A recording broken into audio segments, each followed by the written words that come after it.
আমি মধ্যরাতে গত রমজানের আগে ছিলাম মদিনায়, মধ্যরাতে গেলাম, যে দেখি খুব ভিড়, দাঁড়ালাম, 50 জন 60 জন করে ঢুকলাম, ঢুকেই একটা জায়গা পেয়েছি নামাজের, উপরে লেখা মাকান তাহাজ্জুদি রাসূলিল্লাহ, রাসূলের তাহাজ্জুদের নামাজের জায়গা। মানে এখানে রাতে তাহাজ্জুদ পড়তেন, প্রাণটা ভরে 2 রাকাত নামাজ পড়লাম। তারপরে আবার প্রথম কাতারে মানুষের সাথে ধাক্কাধাক্কি করে হাঁটতে শুরু করলাম।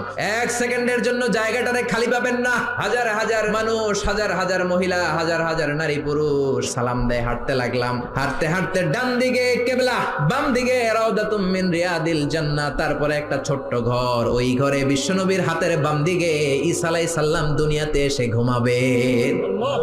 ইন্তেকালের পরে ওইখানে হবে ওনার কবর। এরপর একটু আগাবেন, লেখা মুহাম্মদ রাসূলুল্লাহ। সহ্য হবে আপনার? নিজেরা সামলাতে পারবেন? পারবেন। যে নবীর কথা আজীবন শুনলাম, যে নবীর জন্য বুকের তাজা রক্ত বিলিয়ে দিতে আমরা রাজি আছি না নাই?